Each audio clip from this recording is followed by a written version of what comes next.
오늘부터 시작된 한중 환경협력회의를 앞두고 중국이 미세먼지를 중국 탓으로 돌리지 말라며 또 한 번 공개적으로 밝혔습니다. 오염물질을 40%나 줄였다며 한 말인데 정작 우리에게 주겠다던 중국의 미세먼지 배출 자료는 차일피일 미루고 있는 걸로 확인됐습니다. 우리 정부가 오늘 일본 방위성이 어제 공개한 전자파 접촉음은 가공된 기계음이라고 밝혔습니다. 이어 일본은 부적절한 여론전을 그만두고 양국 전문가들이 참여한 가운데 과학적이고 객관적인 검증을 하자고 강하게 요구했습니다. 스웨덴에서 사흘간 열린 북미 합숙 담판에서 한국 대표단이 중재 역할을 한 걸로 알려졌습니다. JTBC 취재 결과 이도훈 한반도 평화교섭본부장은 최근 국회 비공개 회의에서 북한의 비핵화 조치에 따라 미국이 상응 조치 카드로 개성공단과 금강산을 검토할 수 있게 논의해본다는 취지로 설명한 걸로 파악됐습니다. 연기를 가르치는 대학 교수가 학생들에게 이른바 원산 폭격을 시키고 때리기도 했다는 JTBC 보도 이후 추가 제보가 이어지고 있습니다. 종강 파티에선 속옷 차림으로 춤을 추라고 강요하고 공연 연습을 할 땐 욕설이 담긴 폭언을 했다는 겁니다. 지난해 우리 경제가 2.7% 성장하면서 2012년 이래 6년 만에 가장 낮은 성장률을 기록했습니다. 1인당 국민소득은 2만 달러를 돌파한 지 12년 만에 3만 달러 선을 넘어선 걸로 추산됐습니다.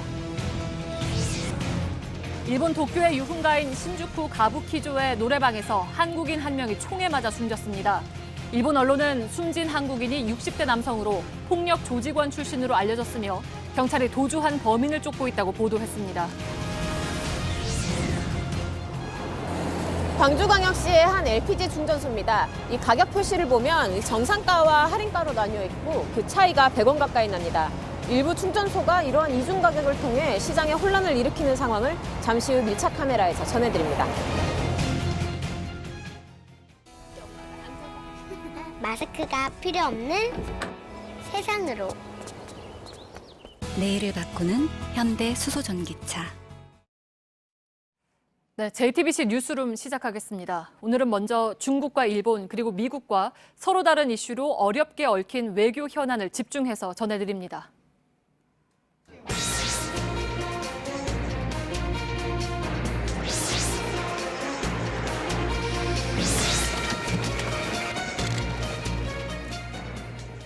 다양한 전략과 수싸움이 펼쳐지는 외교 무대에서 한국이 다시 시험대에 올랐습니다. 우리 정부는 묘수 찾기에 골몰하고 있지만 주변 강대국들도 쉽게 물러설 기세가 아닙니다.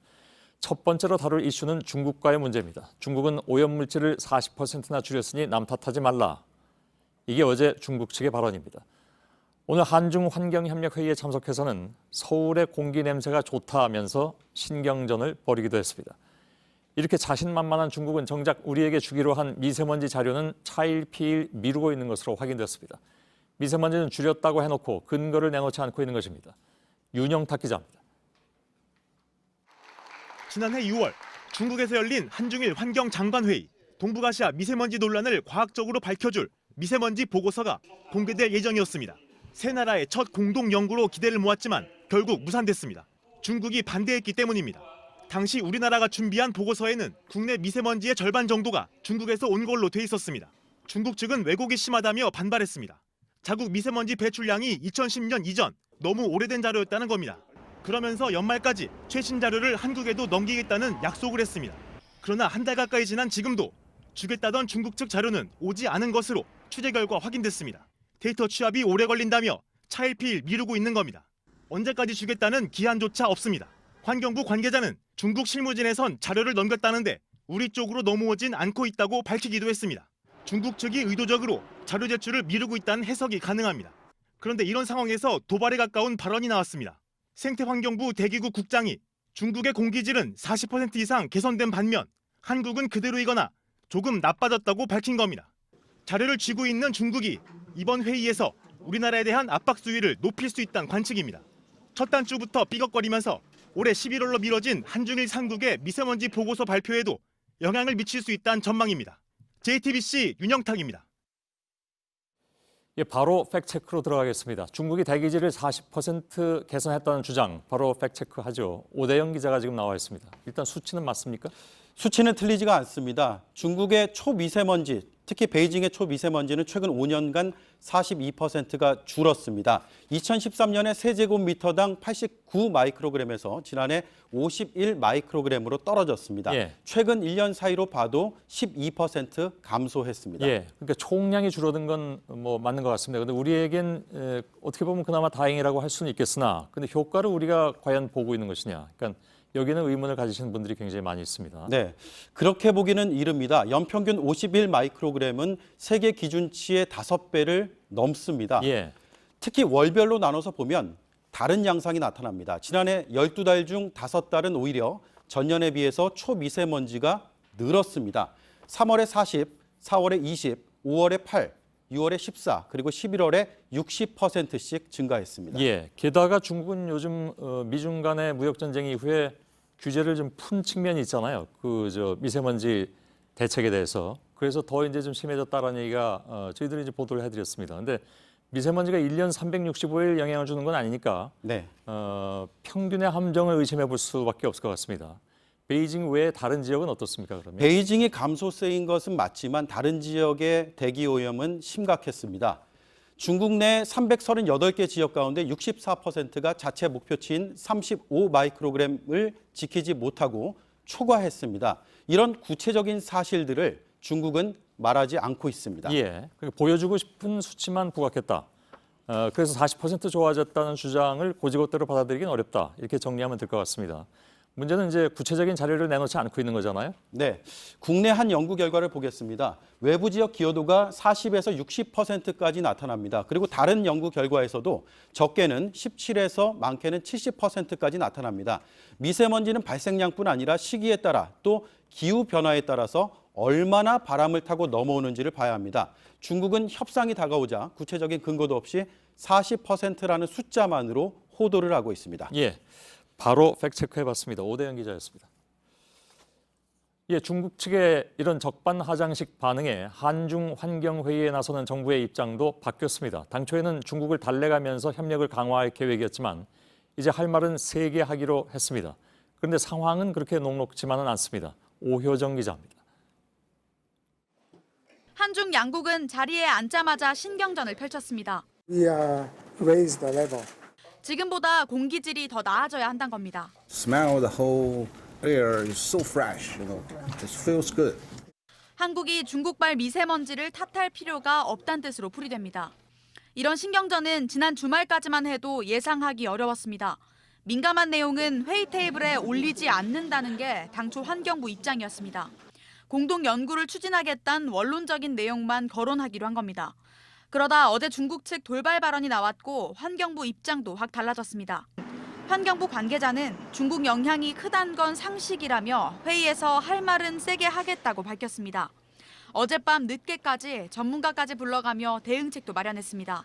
문제는 이런 일이 반복되고 있다는 겁니다.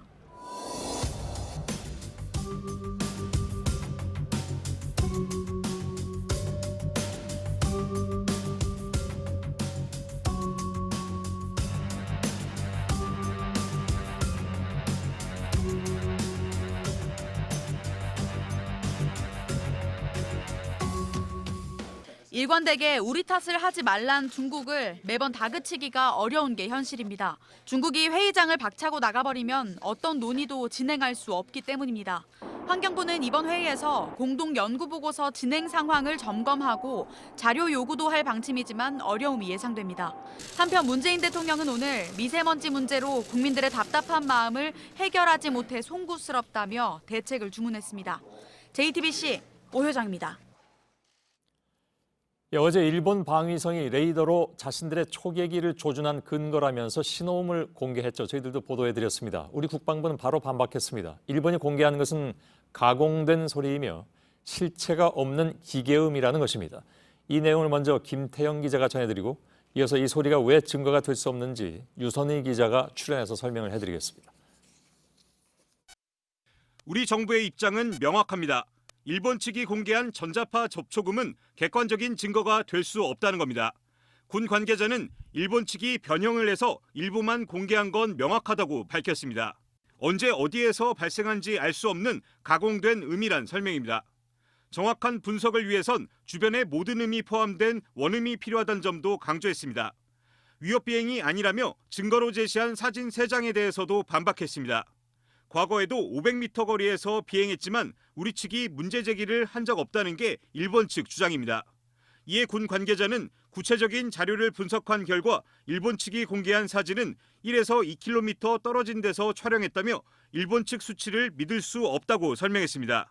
국방부는 당시 상황과 동일한 조건에서 2차례 실험을 했고 각종 자료들을 분석해 광개토함이 일본 초계기를 향해 추적 레이더를 겨냥해 쏘지 않았다는 결론을 내렸다고 밝혔습니다. 그러면서 일본 측이 레이더 주파수의 정확한 정보를 제시하고 양국 전문가들이 공동으로 검증하자고 재차 촉구했습니다. 실무협의 중단을 일방적으로 통보한 데 대해선 강한 유감을 표했습니다. JTBC 김태영입니다. 자, 그러면 일본이 공개한 레이더 신호음이 증거가 될 수 없는 이유를 유선의 기자와 함께 이야기해 보겠습니다. 유선의 기자는 지난번에 말씀드린 바가 있습니다만 공군 파일럿 출신이기도 합니다. 전문가하고 같이 신호음의 파장을 분석해 봤다면서요? 예, 먼저 좀 오해가 있을 것 같아서 이제 파일럿이라기보다는 이제 공군에서 이제 기초적인 비행 훈련을 수료할 때 받은 그런 것입니다. 21세기 군사연구소 유성엽 전문위원과 함께 파장을 시각화해서 분석을 해봤습니다. 신호음과 함께 파장을 좀 보겠습니다. 지금 들리는 이 소리인데 총 길이는 약 18초 정도가 됩니다. 잠깐만 좀 들어보죠. 네. 끊임없이 이어져서 삐 하고 소리가 납니다. 네. 일본이 지난달에 공개한 영상 6분 4초부터 약 10초간, 또 8분 49초부터 약 8초간 신호음이 들리는데 이 두 개를 이어 붙인 것으로 보입니다. 자, 이건 뭐 그쪽 교신 소리인 것 같긴 한데 일단 알겠습니다. 이 신호음을 그럼 어떻게 봐야 될까요? 이 파장을 좀 확대해서 보도록 하겠습니다. 0.001초 단위로 확대를 해서 봤는데 0.01초 단위로 어느 정도 아주 유사한 패턴이 드러나기는 합니다. 잠깐씩 줄어드는 파장이 보이는데 그러나 그 중간중간의 패턴은 상당히 불규칙한 모습을 확인할 수가 있습니다. 실제 사격 통제 레이더다 이렇게 입증을 하려면 지금 옆에 보이는 것처럼 아주 유사한 이런 패턴들이 보여야 되고 더 규칙적인. 불규칙적인 건 오른쪽에 나와 있는 것들 얘기하는 거죠? 네, 그러니까 지금 이 아래쪽에 보이는 것이 이제 불규칙한 일본이 공개한 파장이고 이 오른쪽에 나오는 이 규칙적인 파장들이 보여야 되는데 그것들이 보이지가 않기 때문에 이것을 증거로 인정할 수 없다. 또 신호의 재원도 공개가 되지 않았습니다. 그러면 탐색 레이더는 어떻습니까? 그것도 파장을 좀 분석을 해봤습니다. 그건 어제 들어보니까 좀 중간중간 끊기기도 하던데. 네, 맞습니다. 약 3초 간격으로 신호음이 이렇게 들리다가 들리지 않다가 합니다. 좀 들어보겠습니다.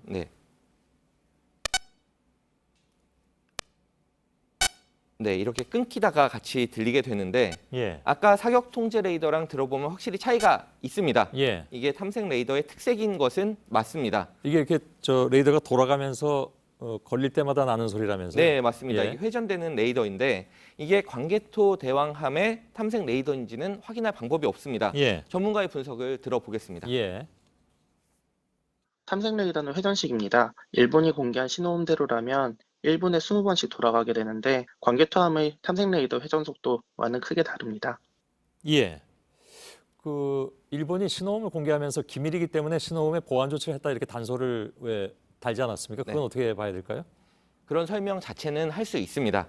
보안 조치 때문에 음성으로 변조를 하면서 신호가 좀 뭉개졌다. 그렇게 설명을 한다면 그건 인정할 수 있지만 대신 뭉갰기 때문에 그 신호는 증거로 인정할 수는 없는 겁니다. 그렇군요. 네, 국방부도 이 신호음이 가짜다, 아니다 이렇게 얘기하기보다는 가공한 신호음은 증거가 될 수 없으니까 원음을 공개해라 이렇게 요구를 하고 있습니다. 근데 뭐랄까요? 일본이 공개한 영상 이걸 보면 조준당했다고 자막이 뜨지 않습니까? 그거는 그럼 뭡니까? 일단은 신호음이 나오는 6분 대 그리고 또 8분 대에 화학이 관제 장치에 조준을 당했다 이런 빨간 자막이 나옵니다. 잠깐 영상을 보겠습니다. 이 영상 이렇게 왼쪽 상단에 빨간 자막으로 뜨는데 이거는 별도 촬영한 영상에 일본이 따로 입힌 자막일 가능성이 큰 것으로 보입니다. 이것도 전문가의 분석을 들어보겠습니다. 사실상 캠코더와 같은 장비로 촬영한 영상으로 보입니다. 초계기 자체 장비에서 뜬 자막이 아니라 일본이 조준을 당했다고 주장하는 구간에 자막을 입힌 것으로 판단됩니다. 저건 사실 뭐 아마추어가 봐도 레이더 영상이 아니라 이 찍은 거에 왜 자막이 뜨지 않습니까? 보통 네, 저희가 그렇습니다. 쓰는 것도 누가 봐도 뭐 그렇게 보이긴 네. 합니다. 근데 실제로 그렇게 레이더에 조준을 당했다면 상당히 좀 뭐랄까 위협을 느끼지 않습니까? 되게 그런 네, 경우에. 그렇습니다. 근데 저렇게 찍고 있다는 것도 좀 이해가 안 되긴 합니다. 그렇습니다. 당시 일본 초계기가 광개토대왕 함을 중심으로 어떻게 움직였는지 하늘에서 본 영상을 좀 보겠습니다. 예. 이렇게 오른쪽에서 광개토함의 한미 쪽으로 왔다가 한 바퀴를 돌아서 오른쪽 우현 쪽으로 접근을 합니다. 저 자리가 이제 고도 약 150m, 거리 약 500m 정도 되는데 예. 저공 위협 비행을 당했다. 우리가 이제 이렇게 하면서 사과를 요구하고 있는 그 부분입니다. 예. 그리고 밑으로 돌아서 또 한 바퀴를 돌아서 나갑니다. 예. 말씀하신 대로 조준을 당했다면 바로 회피하는 것이 상식인데 그런 움직임이 보이지가 않습니다. 화면이 좀 작게 돼 있기 때문에 시청자 여러분께서 어떻게 보실지 모르겠는데 화면을 좀 크게 좀 하시면 정 가운데에 배 모양이 있지 않습니까? 네. 그게 광개토 대왕함이라고 되어 있고요. 이 일본의 초계기가 이렇게 빙글빙글 돌면서 팔자로 돌면서 오는데 가장 최근접했을 때가 저렇게 나와 있습니다. 네. 저게 한 500m 거리. 네. 저게 저희가 임의로 만든 게 아니라 국방부에서 공개한 자료를 바탕으로 재구성을 예. 한 것이기 때문에 그렇죠. 가장 정확한 루트라고 볼 수가 있고요. 예. 또 영상을 분석을 해보면 실제 조준을 당했을 때는 경고음이 나오는 경우가 상당히 많은데 해당 구간에서는 아무리 확인을 해도 경고음은 들리지 않았습니다. 그렇군요. 알겠습니다. 유선의 기자가 자세히 설명을 해드렸습니다. 수고했습니다. 예. 방위비 분담금을 놓고 작년에 우리나라와 미국은 모두 10차례 협상에도 불구하고 합의점을 찾지 못했습니다. 그런데 미국 정부는 10억 달러, 우리 돈으로 1조 1,150억 원을 마지막 카드로 제시하고 이마저도 1년 뒤에 재협상하자는 방안, 즉 그때 다시 올릴 것을 요구할 수 있다는 얘기죠. 이런 방안을 제시하는 것으로 전해졌습니다. 우리 정부는 1조 원은 넘기기 어렵고 그나마 1년짜리 협상안은 받아들이기 어렵다는 입장입니다. 이서준 기자입니다. 지난해 말까지 끝내야 했던 방위비 분담금 협상은 여전히 미합의 상태입니다. 협상의 정통한 외교 소식통에 따르면 미국 정부는 지난해 말 10차 협상에서 마지막 카드를 우리 정부에 던진 것으로 전해졌습니다. 총액은 10억 달러로 하고 1년 뒤 재협상하자는 내용입니다. 지난해 우리가 분담한 방위비 분담금 총액이 9,602억여 원이니 16.1% 오른 액수입니다. 미국 측은 처음에 2배 수준인 16억 달러, 우리 돈 1조 8천억여 원을 부담하라고 요구했지만 우리 측은 1조 원을 넘기면 국회와 국민 설득에 어렵다는 입장을 고수했다고 합니다. 2005년 6천억 원대였던 분담금은 통상 5년 단위로 16에서 18% 선에서 인상돼 왔습니다. 우리 정부는 미국이 제시하는 10억 달러도 3년에서 5년 정도에 걸쳐 인상하는 금액이라면 협상의 여지가 있는 것으로 판단하고 있습니다. 하지만 1년 뒤 재협상 카드는 올해 또다시 대폭 인상을 요구할 수 있어 받아들일 수 없다는 입장입니다. JTBC 이서준입니다. 예, 북한과 미국이 스웨덴에서 3일 동안 벌인 합숙 담판에는 작년 1차 북미 회담 때와는 달리 한국 대표단도 함께 있었습니다. 자연스레 우리 정부의 역할이 무엇이었는가 이런 질문이 나오는 상황이죠. 취재 결과 북한 비핵화 조치를 위한 상응 조치에 개성공단과 금강산 관광을 연계시키는 방안을 우리 정부가 내놓은 것으로 보입니다. 김소현 기자의 보도입니다. 스웨덴에서 북미 관계자들과 실무회담을 한 이도훈 한반도 평화교섭 본부장은 지난 11일 민주당이 연 비공개 회의에서 북한의 비핵화 조치를 개성공단 금강산과 연계시켜 미국이 납득하게 할 방안을 고민 중이라고 말했습니다.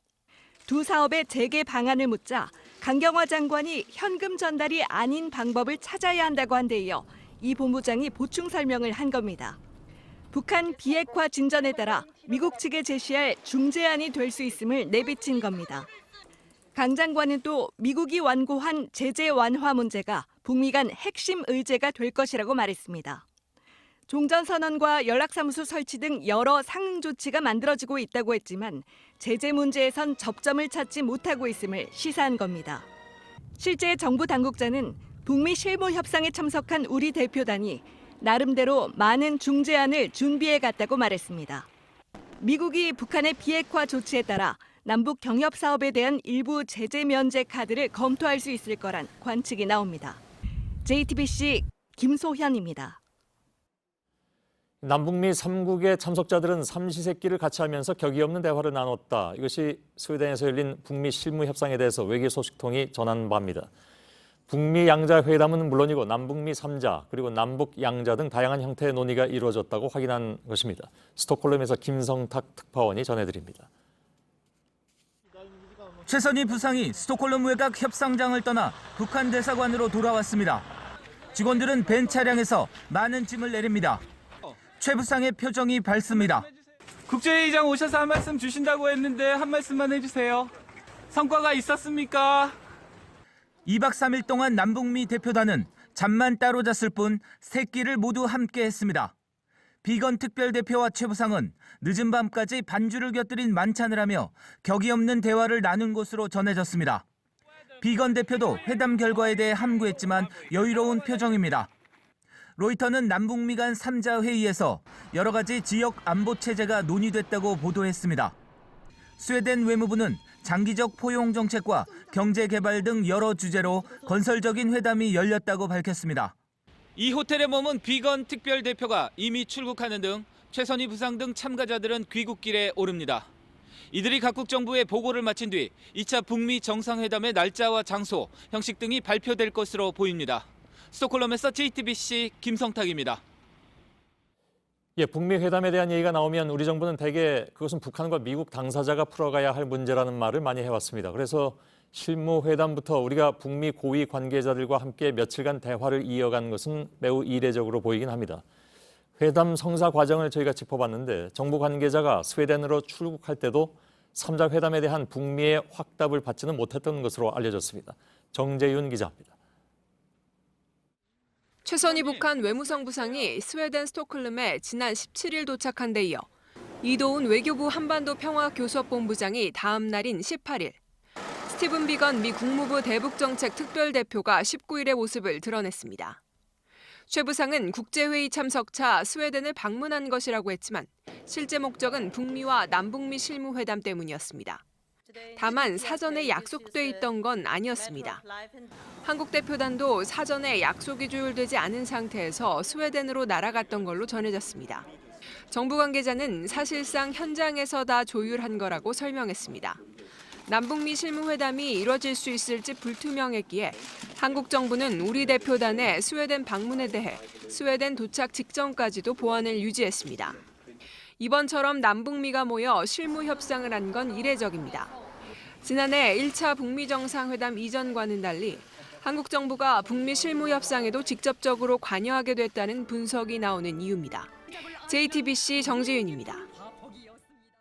어제 뉴스룸은 의원들의 외유성 해외 출장 실태를 추적 보도했습니다. 출장을 간 일부 지방의회 의원들이 성매수까지 시도한 사실도 전해드렸습니다. 전지훈련을 떠난 시민구단을 격려한다는 구실로 출장을 떠난 지방의원들이 실은 관광을 즐긴 또 다른 사례를 오늘 보도해드리겠습니다. 강희연 기자입니다. 지난해 1월 수원시 의회 의원들은 전지훈련 중인 수원FC 프로축구 선수들을 격려한다며 태국을 찾았습니다. 저희도 처음이었어요. 훈련장 방문과 경기 참관을 제외하고 특별한 일정은 없었습니다. 오전 7시와 저녁 7시 사이 일정은 아예 텅 비었습니다.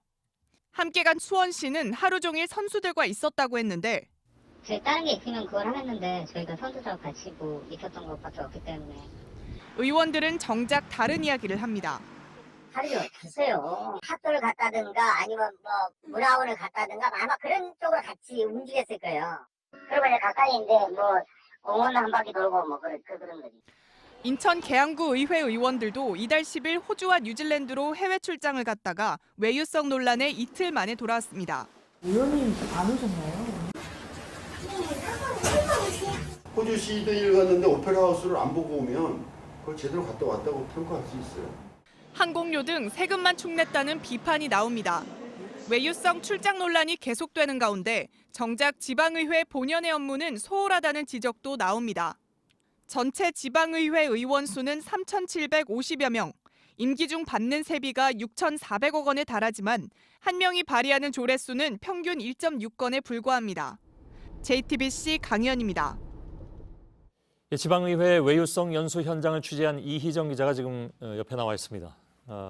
태국을 직접 갔다 온 거죠? 네. 예. 대부분의 일정이 어떻게 돼 있었습니까? 네, 일정표만 보면 이게 여행사 상품인지 혹은 공무 연수표인지 정말 헷갈릴 정도인데요. 예. 이 방문한 곳 대부분이 관광지가 맞았고요. 실제로 제가 갔을 때도 한국인 관광객들을 자주 마주쳤습니다. 예. 태국 현지 관광업계 관계자는 과연 어떻게 생각하는지 들어보시죠. 예. 솔직히 뭐 말씀을 드려서 뭐 이런 동남아에 뭘 선진 의정을 탐방하고 이런 게 있겠어요. 민주주의 국가인데 농업 쪽으로 뭐 이 부시를 잘 갖다 붙이는 거죠. 부시를 자기들끼리 잘 만들어서 와요. 예. 근데 이게 그나마 이제 공식 일정이라면서요? 그러면 그 일정 이후가 더 문제가 됐을 수도 있겠군요. 네, 일정이 비어져 있는 저녁 시간대가 많습니다. 예. 말 그대로 자유시간인데요. 누가 어디에서 뭘 하는지 전혀 알 수가 없습니다. 제가 취재했던 고급 클럽도 그중 하나인데요. 이곳에서 한 시의원이 노골적으로 성매매를 요구했었다라는 소식 어제 전해드렸습니다. 예. 관련된 다른 증언들이 또 있는데요. 들어보시죠. 예.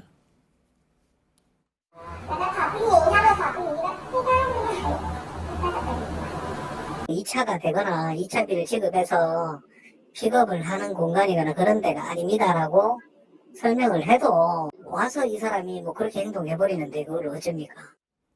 예. 자, 연수를 좀 사전에 심사를 하거나 아니면 이게 이제 비용을 좀 검증할 방법이랄까? 이런 건 없을까요? 일단 지자체마다 그 심사위원회를 두고는 있습니다. 네. 그런데 이 위원회 구성원들이 대부분 지방의원들입니다. 본인이 셀프 심사를 하는 건데요. 그리고 심지어 지방의원이 심사위원장을 맡은 곳도 113곳이나 됩니다. 예. 그러니까 사실상 고양이에게 생선을 맡긴 격입니다. 예. 근데 다녀오면 이제 보고서 써야 되는데 어제 뭐 잠깐 봤습니다만은 그 보고서는 너무 천편일률적인 것이 많아서 그건 뭐 믿을 수가 없는 그런 상황이잖아요. 네, 제가 안 그래도 이제 보고서를 하나 가지고 나왔는데요. 예. 이 여기에 후기 같은 걸 적어냅니다. 이 한 시의원이 뭐라고 썼는지 한번 보실까요? 이 호랑이, 기린 등을 전시해서 다채로움을 더했다. 우리나라에 흔히 볼 수 없는 수많은 악어와 악어쇼는 매우 인상적이었다. 이게 파타야 악어 농장의 얘긴데요. 제가 직접 따라가 봤지만 정말 순수 관광지입니다. 예. 그 내용도 뭐 관광 후기네요, 그냥. 네, 예. 굳이 이런 내용 쓸 거라면 세금 들여서 뭐하러 가는지 정말 이해가 되지 않습니다. 그리고 최근 이 가이드 폭행 등으로 문란을 빚은 이 예천 군의회 사건에서 보듯이 이 정부와 지자체에서 또 이후에 다양한 대책들을 내놓고 있는데 대부분이 강제성이 없어서 벌써부터 무용론이 나오고 있습니다. 예, 알겠습니다. 이희정 기자였습니다. 예, 더불어민주당 손혜원 의원, 물론 지금은 이제 탈당을 해서 무소속이 됐죠. 투기 논란에 대해서 여당과 정부 내에서도 쓴소리가 나오기 시작했습니다. 이낙연 총리는 법대로 대처하겠다고 밝혔습니다. 손 의원 관련 의혹을 다루겠다면서 야당 요구로 열린 국회 문화체육관광위원회는 민주당 의원들이 참석하지 않아서 반쪽 회의로 끝났습니다. 박유미 기자입니다. 새해 처음으로 열린 고위 당정청 회의에서 이낙연 총리는 손 의원의 목포 투기 의혹을 먼저 언급했습니다. 여러 의문이 제기되고 고발도 접수돼 있으므로 잘못이 확인되면 법대로 대처할 것입니다. 정부와 여당이 자세를 낮추자고도 했습니다. 여러 가지 문제가 잇따라 나오고 있습니다. 정부 여당이 국민 앞에 더 겸허해져야겠다 하는 다짐을 함께 했으면 합니다. 총리실은 목포 방문이 예정돼 있어 원칙적인 입장을 밝힌 것이라고 설명했습니다. 하지만 안건이 아니었는데 먼저 꺼낸 것은 작심 발언이란 해석도 나왔습니다. 손 의원을 둘러싼 의혹들이 이익 충돌 금지, 즉 공익과 충돌하는 사익을 추구해서는 안 된다는 원칙을 어긴 것이란 주장도 여당 내부에서 제기됐습니다.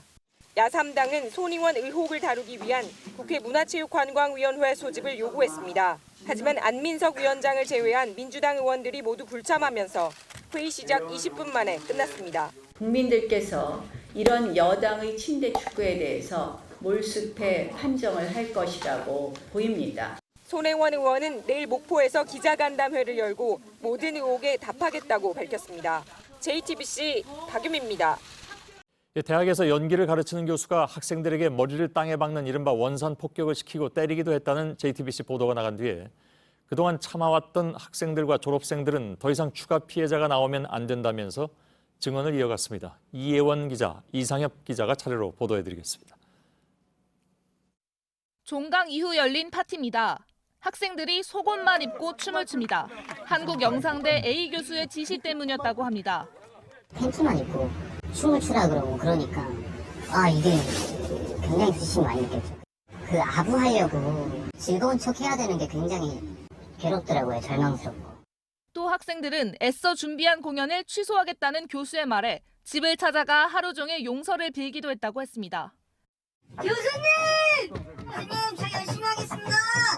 학생들이 바가지에 물을 담아 교수의 차를 세차한 적도 있다고 전해왔습니다. 공연 연습도 괴롭긴 마찬가지였습니다. 지시를 내리는 A 교수의 목소리가 들립니다.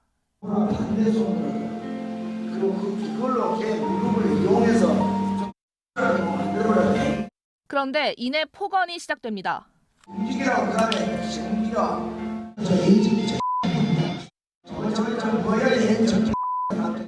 A 교수는 당시 상황을 확인하려는 취재진 전화 등에 응답하지 않았습니다. 학교 측은 A 교수가 제출한 사직서를 이미 지난 20일에 수리했기 때문에 징계 등은 논의할 수 없다고 했습니다. JTBC 이혜원입니다. 학생들은 그동안 A 교수의 일을 밖으로 꺼내지 못했습니다. 선생님께서 하시는 말씀 중에서 연극을 못하게 할 수도 있어 라는 말을 하니까. 하지만 졸업생 등의 추가 폭로가 잇따랐습니다. 다른 피해자를 막아야 한다는 생각 때문이라고 합니다.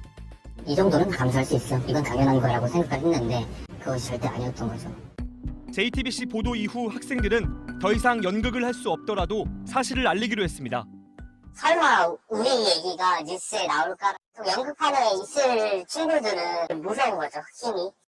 친구들일 수도 있고 뭐 선배가 될 수도 있긴 한데 제가 도와줄 수 있는 걸 도와주고 싶어서.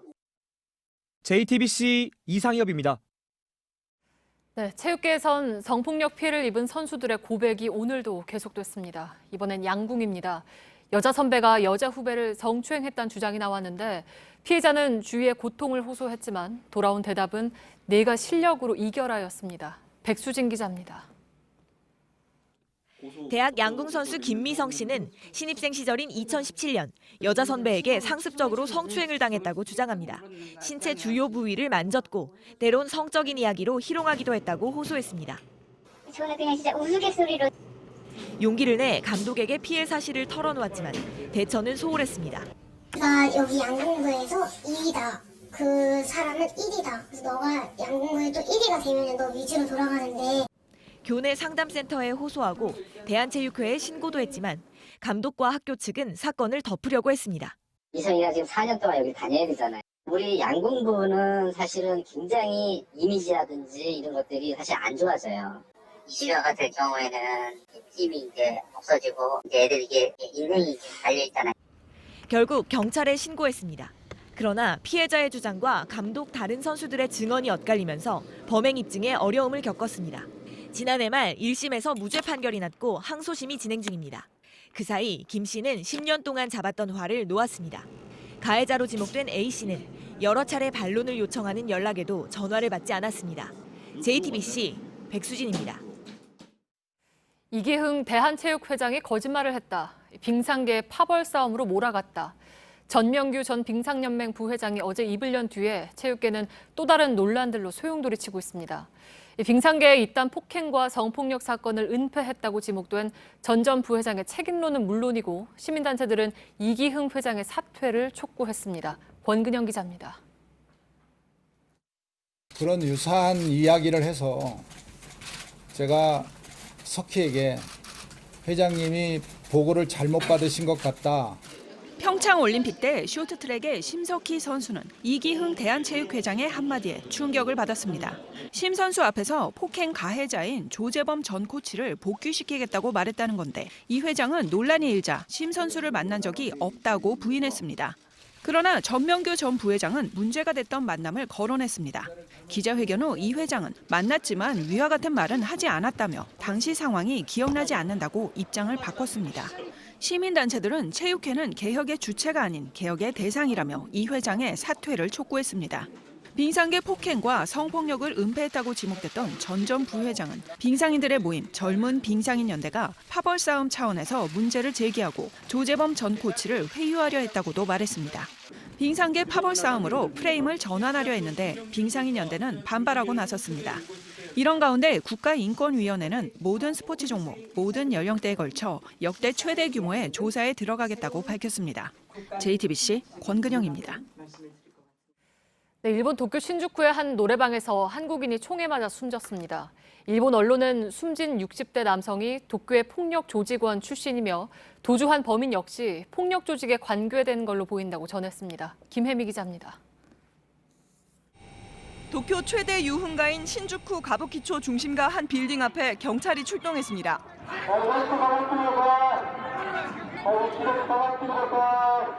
어제 오후 6시 반쯤 이 노래방 건물에서 총성이 울렸습니다. 총에 맞은 남성은 한국 국적의 65세 이모 씨로 확인됐습니다. 총격 당시 건물 주변은 관광객과 퇴근 인파로 북적였습니다. なんか叫んでたおじさんがもう一人でずっと暴れてたからもうとりあえず早く運べみたいな。 이 씨는 왼쪽 가슴과 팔 등 3곳에 총상을 입고 병원으로 옮겨졌지만 숨졌습니다.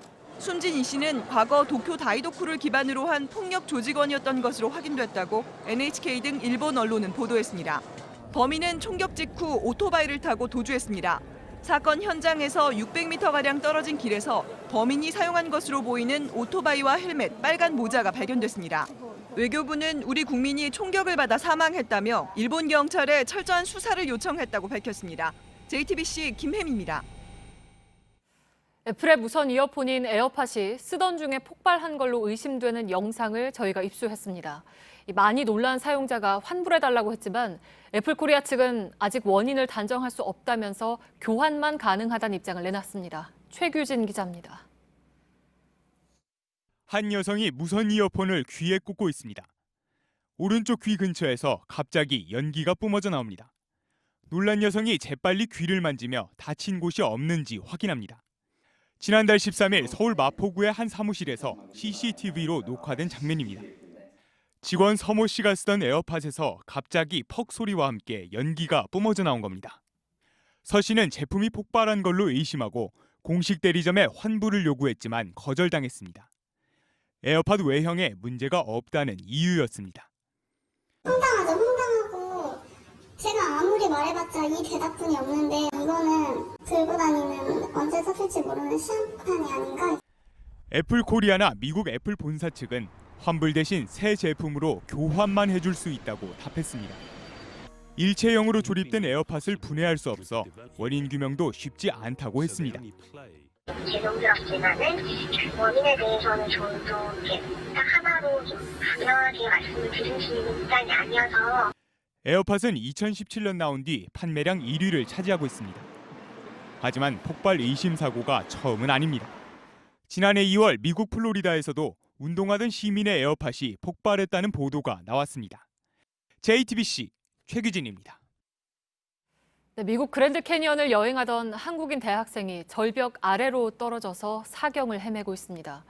가족들이 국내로 데려오려고 하지만 10억 원이 넘는 병원비에 어려움을 겪고 있습니다. 대학 동문들이 성금까지 모으고 있지만 역부족입니다. 구석찬 기자입니다. 한 청년이 갑자기 절벽 아래로 떨어집니다.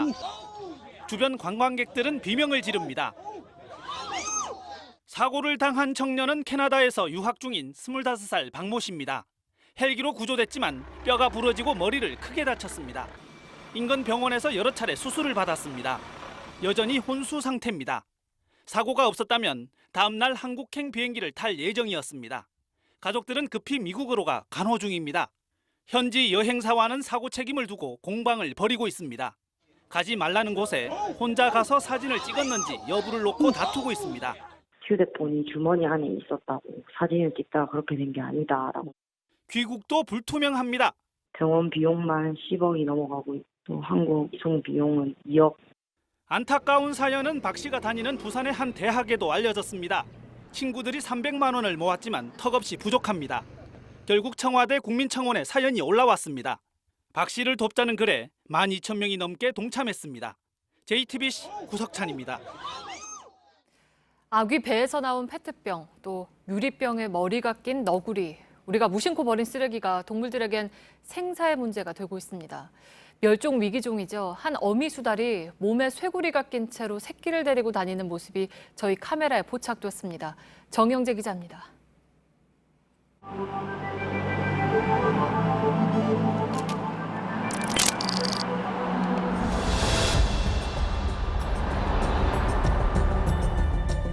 시간이 지날수록 상처가 감염되거나 임신이라도 하게 될 경우 폐사로 이어질 가능성이 굉장히 높습니다.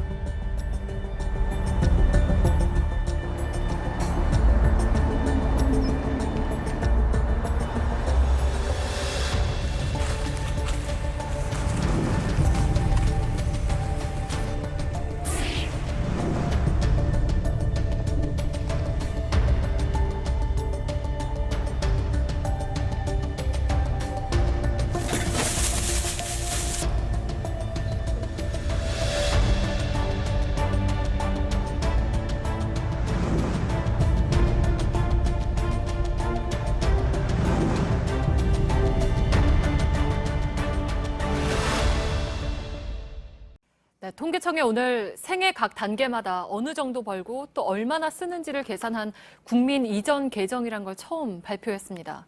벌이보다 씀씀이가 큰 적자로 시작해서 젊은 시절에 잠깐 흑자를 내고 다시 적자로 마무리되는 한국인의 인생 대차 대조표를 정리했습니다. 이현 기자입니다.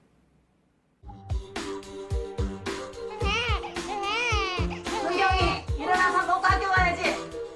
너 중간고사 코앞인 거 알지? 참 엄마 얼마나 모았어? 결혼하려면 돈이 있어야 되잖아.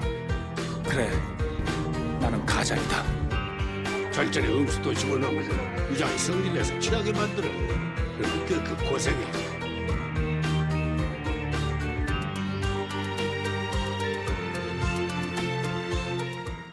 네, 7월부터 은행 변동금리 대출 이자가 좀 낮아질 걸로 보입니다. 금융당국이 이자 계산하는 방식을 바꾸기로 한 겁니다. 변동금리 대출 이자는 코픽스에다 개인의 신용도에 따라 달라지는 가상금리를 더한 겁니다. 코픽스는 말하자면 밑바탕이 되는 금리인데 대출 자금을 끌어올 때 은행이 쓰는 비용을 따져서 계산합니다. 예금을 받고 채권을 발행할 때 주는 이자 같은 것들이죠. 그런데 여기에는 이자를 거의 안 주는 월급 통장 등이 빠져 있었습니다. 한마디로 은행에 유리하게 만들어진 겁니다. 이걸 바꾸면 코픽스가 0.27%포인트 떨어집니다. 이태경 기자입니다. 이번 달 코픽스 금리는 잔액 기준으로 1.99%입니다. 은행이 팔고 있는 정기예금이나 채권 같은 상품의 이자를 평균 낸 수치입니다. 하지만 여기에 거품이 끼어 있다는 게 금융당국의 판단입니다. 금리가 낮은 월급 통장이나 한국은행이 싸게 빌려주는 자금은 계산 항목에서 빠져 있기 때문입니다. 이를 포함하면 코픽스 금리는 지금보다 0.27%포인트 내려간 1.72%가 됩니다. 은행이 그만큼 자금을 싸게 끌어와 비싸게 대출해줬다는 뜻입니다. 은행이 예금과 대출 금리 차, 예대 마진으로 올린 수익은 은행 전체의 이익의 87%나 됩니다. 11년 전보다 15%포인트 늘어난 수치입니다. 새로운 코픽스 계산법은 7월부터 적용됩니다. 새로운 코픽스를 공시를 하면 대출금리를 인하하는 압박 요인으로 작용할 것입니다. 새 상품으로 대출을 받으면 1억 원을 빌릴 경우 연간 27만 원의 이자를 아낄 수 있을 것으로 보입니다. 문제는 기존 대출자입니다. 금융당국은 새 상품으로 갈아탈 땐 중도 상환 수수료를 깎아주기로 했습니다. 전문가들은 대출을 갚는 기간이 10년 이상 남았다면 갈아타는 걸 고려하라고 조언합니다. JTBC 이태경입니다. 네, 태안 화력발전소에서 일하다 숨진 비정규직 노동자 김용균 씨의 빈소가 태안에서 서울로 옮겨졌습니다. 시민대책위는 사고가 난 지 44일이 됐는데도 달라진 게 없다면서 단식을 시작했습니다. 김민관 기자입니다. 고 김용균 씨가 사고로 숨진 지 44일이 됐지만 아직 장례를 치르지 못하고 있습니다. 빈소는 충남 태안에서 서울대병원으로 옮겨졌습니다. 시민대책위는 세종시 산업통상자원부와 서울 광화문 광장 앞에서 차례로 기자회견을 열었습니다. 이들은 빈소를 옮긴 이유에 대해 문 대통령에게 확실한 진상조사를 촉구하기 위해서라고 했습니다. 더 이상 죽지 않고 일할 수 있도록 해달라고 간곡히 말씀드렸습니다. 하지만 대통령은 침묵하셨습니다. 시민대책위는 이른바 김용균법으로 불리는 산업안전보건법 개정안이 마련됐지만 근본적인 해결책이 될 수 없다고 주장했습니다. 비정규직 철폐만이 사망사고를 막을 수 있다는 겁니다. 또 진상조사와 책임자 처벌을 요구했습니다. 그러면서 김 씨의 시신을 서울대병원에 안치한 직후 광화문 광장에서 단식 농성을 시작했습니다. JTBC 김민관입니다. 네, 지금 제 옆에 보시는 건 현지 시간 20일 밤 미국 로스앤젤레스에서 바라본 달의 모습입니다. 평소보다 10에서 15% 크게 보이고 붉은색입니다. 슈퍼 블러드 울프 문이라고 불립니다. 이번 세기에 딱 3번 볼 수 있습니다. 어환희 기자입니다.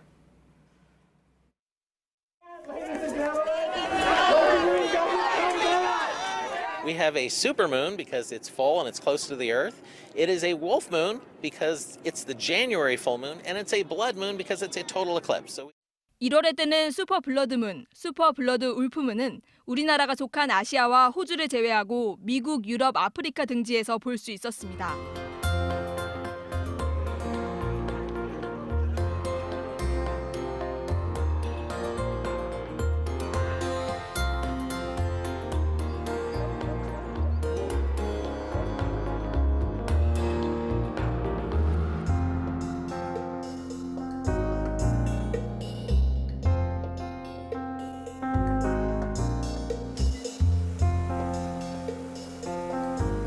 태양, 지구, 달이 일직선이 될 때 지구 그림자는 달을 가리지만 파장이 긴 붉은 빛은 달에 닿으면서 붉게 보이는 겁니다. 21세기에 뜬 슈퍼 블러드 울프문은 지난해에 이어 이번이 2번째입니다. 3번째이자 이번 세기 마지막은 2037년에 뜰 것으로 전망됩니다. JTBC 어환입니다. 미국 시카고 근교의 한 교회 주차장에서 한인 초등학생 어린이가 눈 속에 터널을 파고 놀다 눈이 무너지는 바람에 숨지는 사고가 났습니다. 경찰은 12살 정 모양이 1시간 동안 눈 터널에 파묻혀 있다 발견됐지만 이미 저체온증으로 숨진 상태였다고 전했습니다. 사고가 난 20일 시카고 일대에는 최대 23cm에 달하는 눈이 왔고 기온은 영하 10도였습니다. 50여 명의 사상자가 발생한 경기도 고양시 백성역 온수관 파열 사고의 원인이 용접 불량인 걸로 밝혀졌습니다. 국립과학수사연구원이 감정한 결과 1991년 온수관을 첫 시공할 때부터 배관 연결 부위가 제대로 용접되지 않은 걸로 드러났습니다. 경찰은 당시 공사 담당자들을 불러 조사할 계획입니다. 남편의 형제는 아주버님이나 도련님으로 부르고 부인의 형제 자매는 처남, 처제로 부르는 가족 호칭을 개선하는 방안이 추진됩니다. 여성가족부는 결혼을 한 뒤 서로의 가족을 부르는 호칭이 평등하지 않다는 지적에 따라 대안을 마련할 예정이라고 밝혔습니다. 오는 3월까지 설문조사를 하고 국립국어원과 함께 권고안을 내놓을 계획입니다. 구조한 동물들을 안락사시켰다는 의혹을 받는 케어의 박소연 대표에 대해 경찰이 수사에 착수했습니다. 앞서 동물보호 단체들이 지난주 박 대표를 고발했고 경찰은 이틀 뒤 24일에 고발인 조사를 시작합니다. 박 대표는 지난 2015년부터 지난해 9월까지 200마리 넘는 동물들을 후원자들에게 알리지 않은 채 안락사시켰다는 논란에 휩싸였습니다.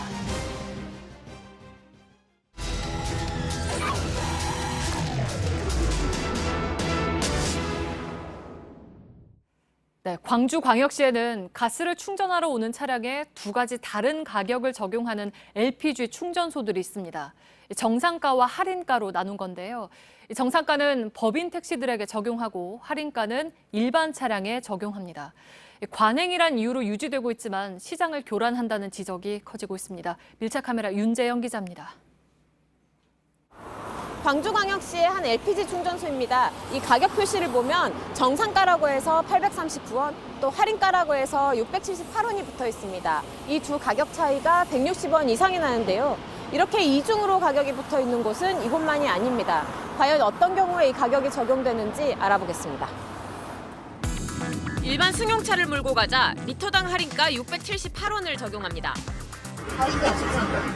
그런데 바로 옆에선 할인가보다 높은 정상가 839원으로 충전하고 있습니다. 바로 택시입니다. 또 다른 LPG 충전소입니다. 이번엔 택시를 타고 가봤습니다. 할인가가 아닌 정상가를 적용합니다. 같은 자리에 일반 차를 몰고 가자 금액이 할인가로 바뀝니다. 가스를 충전한 뒤 받은 영수증입니다. 이 택시가 충전할 때는 리터당 817원을 받는데 일반 차량이 충전하자 리터당 752원을 받습니다. 즉 택시에는 800원대의 높은 가격을, 다른 차에는 600원에서 700원대의 낮은 가격을 적용하는 겁니다. 광주에서 이중으로 가격을 매기는 충전소는 취재진이 파악한 곳만 8개에 달합니다. 광주 시내 택시회사 대부분이 해당 충전소들만 이용하고 있는 상황. 택시 회사들은 높은 가격을 지불하는 대신 충전소들로부터 다른 특혜를 제공받습니다. 무이자로 주다시피 하고 노조나 이런 데다가 지원도 해주고 회사 행사했을 때 지원도 해주고 해당 충전소들은 택시 물량을 대량으로 확보한 만큼 가스를 그만큼 싸게 살 수 있다고 주장합니다. 우리도 최소한 판매량을 유지하기 위해서는 어쩔 수 없습니다. 뒤로 주는 건 없습니다. 합법적으로 희생해서 주고받고 있습니다. 현재 LPG 가스의 전국 평균 가격은 799원인데 광주 지역 평균 가격은 리터당 731원. 전국에서 가장 쌉니다. 문제는 택시 회사와 계약을 맺지 않은 일반 충전소들입니다. 이 흔적에서 보듯이 이곳은 원래 LPG 충전소가 있던 곳이었습니다. 하지만 지난해 8월 이렇게 폐업을 한 뒤 지금은 새로운 건물이 지어지고 있습니다. 줄 수 있는 단가는 한계가 있다는 얘기죠. 그러면 그 가격 이하로 팔면 우리가 어디 가서 할 수 있는? 택시 회사와 새로 계약을 맺기도 쉽지 않다고 토로합니다. 큰 업소, 자기가 택시를 가지고 있는 데가 할 수 있죠. 이런 일반 업소에서는 또 택시 유치가 더 힘들죠. 자기 돈으로 가스를 넣어야 하는 일부 택시 기사들도 불만을 호소합니다. 자기들이 지정한 주유소들은 가격이 비싸잖아요. 100원이 넘게 차이가 나는데 회사에서 강요를 하니까. 광주시는 문제가 없다는 입장입니다. 더 비싸게 팔면 문제가 되는데 더 싸게 파는 거잖아요. 상대적으로 광주 시민들은 정부에서 가장 혜택을 보고 있다. 하지만 해당 충전소 중에는 택시 회사 측이 직접 운영하고 있는 곳도 있습니다. 공정위는 해당 충전소들이 골목 상권을 침해할 수 있다고 보고 있습니다. 자본력이 있으면 되게 공격적으로 마케팅도 하고 또 약간 골목 상권 이런 거로 조금 논리가 연결되는 것 같거든요. 관리 당국의 방관 아래 일부 충전소의 이중 가격 관행이 이어지면서 시장은 혼란에 빠졌습니다. 공정한 경쟁을 위해 적절한 감시와 단속이 필요해 보입니다. 밀착 카메라 윤재영입니다.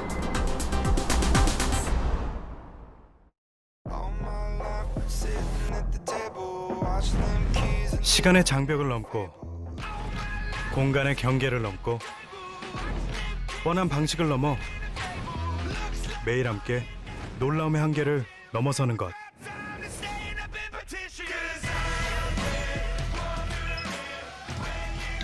이게 바로 너와 나의 리브. 너도 넘어봐. KB 국민은행 리브.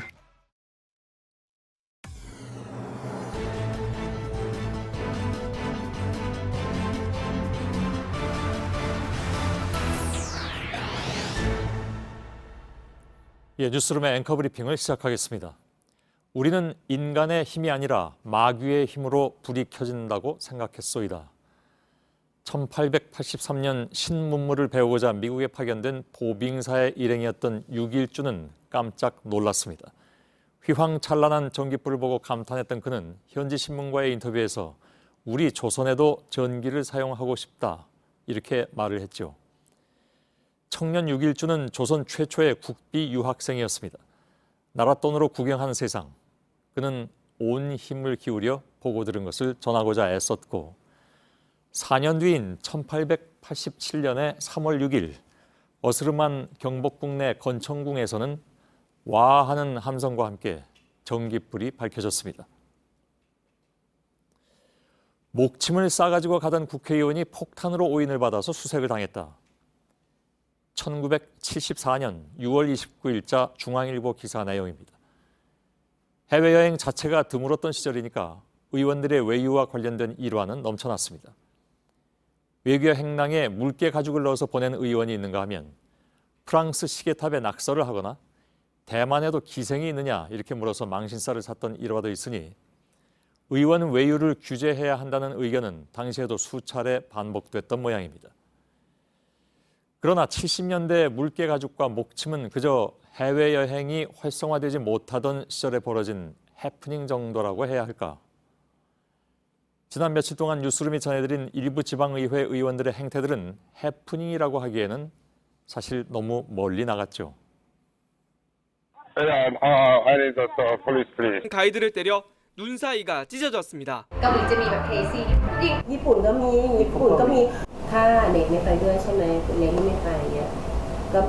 술자리에서 집기를 부수고 일행을 폭행한 일도 있었습니다. 이런 게 이제 비를 비자한 거죠.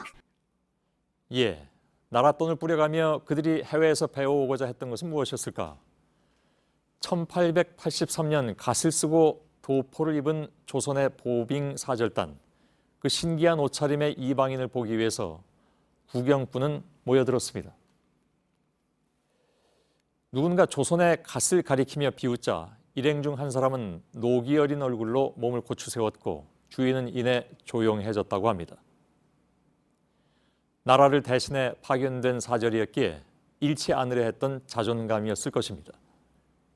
이제는 신기한 차림을 한 동양의 야만국도 아니요, 온 세상의 사람들이 다른 건 차치하고라도 K-팝 하나에도 열광하는 나라가 됐는데 100여 년 전 몸을 고추 세우며 보여줬던 세계 최고의 자존심은 어디서 찾아야 할까?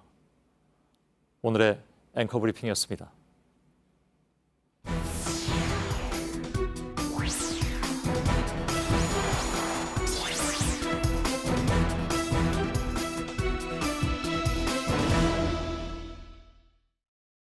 네, 지난 10일에 JTBC는 서울의료원에서 근무하다 자살한 서지훈 간호사 사건을 보도해드렸습니다. 왜 이런 선택을 하게 되는지 저희 취재진은 당시 서 간호사의 상황을 한 걸음 더 들어가 봤습니다. 사망 직전에 부서를 옮긴 서 간호사는 어머니에게 신규, 그러니까 신입 간호사보다도 더 괴롭힘을 받고 있다고 털어놓은 걸로 확인됐습니다. 이른바 병원 내 태움 문화가 단순히 신입 간호사에게만 해당되는 일이 아니라는 겁니다. 먼저 김지아 기자입니다. 지난 5일 세상을 떠난 서지훈 간호사의 유품입니다. 동료들이 써준 편지가 있습니다. 적응하기 힘들 때 많이 의지했다고 고마워하고 선생님만 보면 따라다니면서 질문했는데 이제 누구에게 하냐고 서 씨가 부서를 옮기자 아쉬워합니다. 얘가 신규들을 많이 챙겼다 그러더라고요. 또 환자분들한테는 굉장히 이쁨 받는 간호사였고 우리 천상 간호사님 오셨냐고. 사망 당일에도 자신이 돌봤던 환자를 만날 예정이었습니다. 저 먼저 도착해서 있으니까 천천히 오세요라고 했는데 전화가 오는 거예요. 그래서 지은이가 못 갈 것 같다고 하는 거예요. 사는 나라 가졌다고 지은이. 서 간호사가 힘들어한 건 부서를 옮긴 지난달 18일부터였습니다. 10월 29일 집에 왔어요. 엄마, 나는 간호사 태움 하는데 난 간호사 태움이 뭔지 지금까지 몰랐어. 근데 진짜 이제는 알 것 같아. 7년 차인 자신에게 신규 간호사보다 더 못 살게 군다고 호소한 겁니다. 어떻게 가서 며칠 만에 애가 이렇게 돼버리냐고. 그렇게 밝던 애가. 친구들에게도 괴로움을 토로했습니다. 간호 업무가 아닌 설거지도 해야 했고 쪼다처럼 있다 왔다고도 말했습니다. 당시 해당 부서장은 사건 이후 사퇴 의사를 밝혀 다른 부서로 이동했습니다. 그런데 작년에도 해당 부서장의 직장 내 괴롭힘 의혹이 제기돼 감사가 있었던 것으로 확인됐습니다.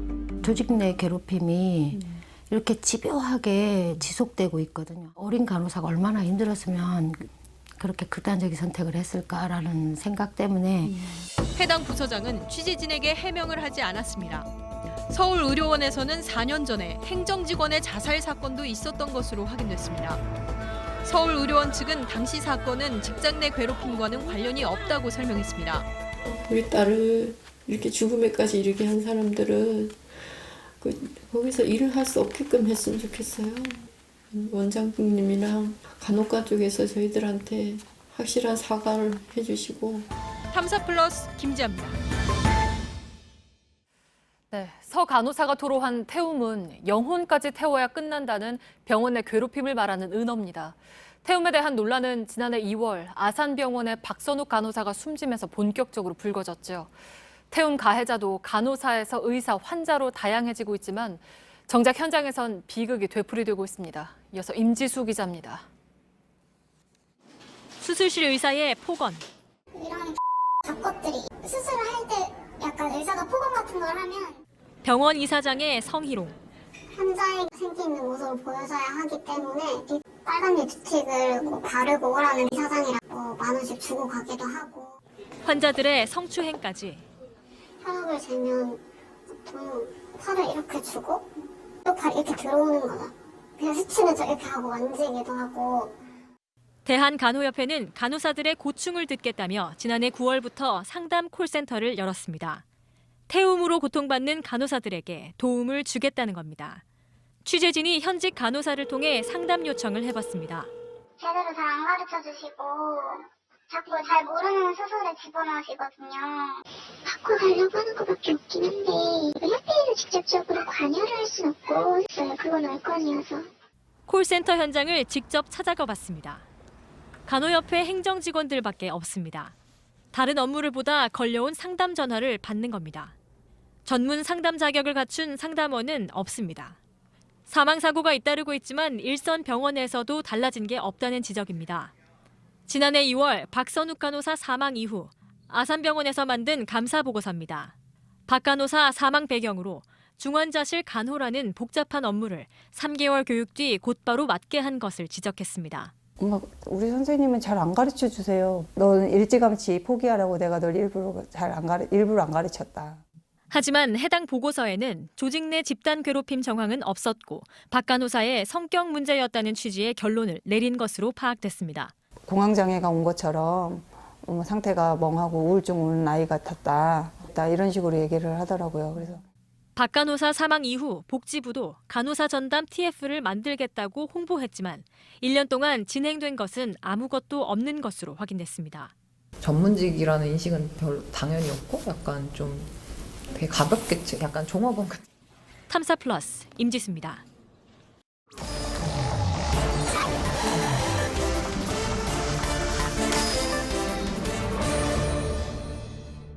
비하인드 뉴스 시작하겠습니다. 정치부의 박성태 기자가 나와 있습니다. 첫 번째 키워드 열죠. 예, 첫 키워드는 목포로 집합으로 잡았습니다. 예, 목포가 아무튼 졸지에 뜨거운 곳이 됐습니다. 그렇습니다. 오늘 많은 사람도 몰렸습니다. 자유한국당 지도부가 목포를 방문했는데요. 영상을 보면서 잠깐 말씀을 드리면 자유한국당 지도부가 목포 문화재 거리를 지금 둘러보는 모습입니다. 시민들도 일부 있었지만 취재진이 훨씬 많았고요. 이 때문에 일부 시민은 사진만 찍고 사람들에 둘러싸여서 문화재 거리를 제대로 못 보고 있다는 지적이 나오기도 했고요. 또 잘 보고 목포를 살려달라는 시민의 목소리도 있었습니다. 나경원 원내대표는 손혜원 의원 지인들의 목포 부동산 매입에 대한 의혹을 살펴보겠다고 방문을 했는데 일단 목포시청에 가서는 호남과의 인연을 강조했습니다. 직접 들어보겠습니다. 제가 늘 저희 지역에서 하는 말이 동작에서 태어난 충청의 딸 호남의 손녀입니다. 저희 할아버님 고향이 영암이신데요. 네. 동작구부터 충청, 호남까지면 일단 서쪽은 다 인연이 있는 것으로 말을 했습니다. 예, 뭐 그런 셈이 됐네요. 예. 손혜원 의원도 내일 목포에 가서 기자간담회를 한다고 들었는데. 예, 반전의 카드를 밝히겠다라고 했는데 1시에 예정이 돼 있습니다. 그런데 구체적으로 무엇인지는 아직 밝히지 않았습니다. 또 목포를 두고 여러 정치인들의 말도 많았는데요. 정의당 비례대표인 윤소아 의원이 민주평화당의 박지원 의원을 비판하기도 했습니다. 이 목소리도 들어보겠습니다. 토건 행정에 함께한 사람이 박지원 의원이라는 것은 목포 시민들이 다 아는 사실인데 이제 와서 마치 토건 행정을 반대했던 것처럼 박 의원 측에서는 복합적인 개발엔 찬성했지만 나중에 고층 아파트만 짓겠다고 해서 2017년부터 공식적으로 반대했다고 반박했고요. 갑자기 정의당 비례대표인 윤 의원이 왜 목포 얘기를 하냐라는 말들도 나왔었는데요. 윤 의원은 목포에서 18대, 19대 국회의원에 출마했었습니다. 물론 떨어졌고요. 목포에서 30년간 시민운동을 했었고요. 이 때문에 박 의원 측에서는 윤 의원이 벌써 다음 총선을 준비하는 것 아니냐라고 해석을 했습니다. 뭐 모든 정파들이 다 정책 개선을 하고 있다. 이렇게 볼 수밖에 없는 그런 상황인 것 같군요. 손혜원 의원 논란을 두고는 박지원 의원의 주장도 바뀌었는데. 그렇습니다. 처음에는 두둔을 하다가 나중에는 투기다라고 비판을 했는데요. 박지원 의원은 이렇게 입장을 바뀐 배경에 대해서 소년의 진정성을 믿었지만 부동산이 많이 늘어나서 이 정도면 투기다 이래서 바뀌었다라고 설명을 했는데 정치권에서는 마치 목포의 문화재 거리를 손 의원이 주도한 것처럼 되면 다음 총선에서 민주당의 영향력이 커지고 박지원 의원이 불리할 수 있어서 입장을 바꾼 것 아니냐라는 해석도 나왔습니다. 두 번째 키워드 열어보죠. 두 번째 키워드는 목격자가 맞았다로 정했습니다. 어떤 목격자를 얘기하는 겁니까? 2011년 10월 당시 미국의 목격자의 글을 잠깐 보도록 하겠습니다. 미국의 한 온라인 커뮤니티에 나온 글인데요. 이번 주에 니만은 미국의 고급 백화점 체인인데 갔다가 김윤옥 여사 온 걸 봤나 봐요.